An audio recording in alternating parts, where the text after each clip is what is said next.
Bangladesh cricket বোর্ডের যে অবস্থা এখন হয়েছে একেবারে লেজে গোবরে অবস্থা। পাপনকে সবাই মিলে আমরা অনেক দুধধ্বনি দিয়েছি এবং দুধধ্বনি দেওয়ার মতো বহুত কাজ তিনি করেছেন। স্বেচ্ছাচারিতা, যখন যে কোনো খেলোয়াড়ের বিরুদ্ধে ব্যবস্থা, পছন্দ মতো খেলোয়াড় নির্বাচক প্যানেলদের মাধ্যমে দলে নেওয়া, আর্থিক অনিয়ম এবং আজীবন যে তার একটা ক্ষমতায় থাকার চিন্তা ভাবনা, এটা ছিল। কিন্তু অনেক প্রত্যাশা নিয়ে আমরা মিস্টার ফারুক হোসেনকে বসিয়েছিলাম এখানে, কিন্তু তিনি যা করলেন বা যা করছেন, আমরা একেবারে খুবই হতাশ। শুধু হতাশ বললে ভুল হবে, কারণ আমরা এটার প্রচন্ড পরিমাণ তীব্র নিন্দা এবং ধিক্কার জানাতেই পারি। দেখেন, ক্রিকেট বোর্ডের কোনো চেকে যদি সাইন করতে হয়, সেখানে আমরা জানি যে ফাইন্যান্স কমিটির চেয়ারম্যান এবং পারচেজ অ্যান্ড প্রকিউরমেন্ট কমিটির যিনি চেয়ারম্যান থাকেন, তারাই সাধারণত সিদ্ধান্ত নেন যে কোথায় কোন চেক লিখতে হবে বা কোন চেকে সিগনেচার করতে হবে, অর্থাৎ সিগনেচার অথরিটি হচ্ছে তারা। কিন্তু ইন্টারেস্টিং ব্যাপারটা হচ্ছে যে আমাদের ফারুক হোসেন ভাই, তিনি বোর্ডের মতামত নেননি, কথাটা বললে একটু ভুল হবে,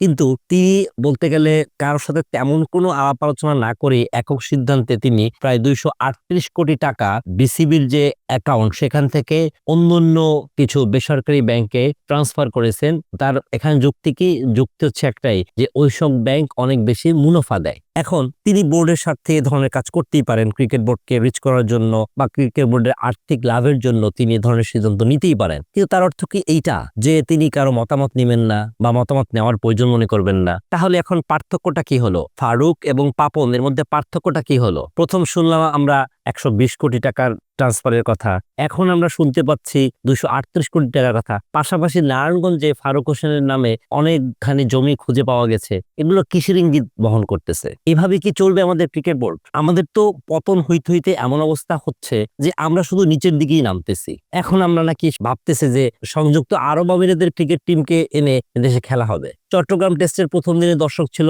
8 জন এবং অনেকেই ট্রল করে বলতেছে যে ওই 8 জন হচ্ছে তারা যারা তাদের ঘরের বউয়ের কাছে বা গার্লফ্রেন্ডের কাছে প্যাদানি খাইছে, দুনিয়ার কোথাও কোনো জায়গা নেই, তারাই একমাত্র ওই 8 জন গিয়ে বসেছিলেন। অথচ একটা সময় টেস্ট ক্রিকেট হোক, টি-20 হোক বা ওয়ানডে হোক, সবখানেই আমাদের খেলা দেখার জন্য কি পরিমাণ মানুষ আমরা মাঠে যেতাম। এই অব্যবস্থাপনা, এই যে একটা আমাদের অবনমন কন্টিনিউয়াস চলতেছে, এর উত্তরণ কি আমাদের ঘটবে না? আমি বলবো দুদক যে লেগেছে বিসিবির পিছনে, যৌক্তিকভাবেই লেগেছে। সকল আর্থিক অনিয়ম দূর হোক, পাশাপাশি সত্যিকারের ক্রিকেটার খোঁজার যে কাজটা নির্বাচক প্যানেল মন্ডলের, সেখানেও আমূল পরিবর্তন আসুক, যাতে ক্রিকেট বোর্ড তার হারানো ঐতিহ্য আবারও ফিরে পায়।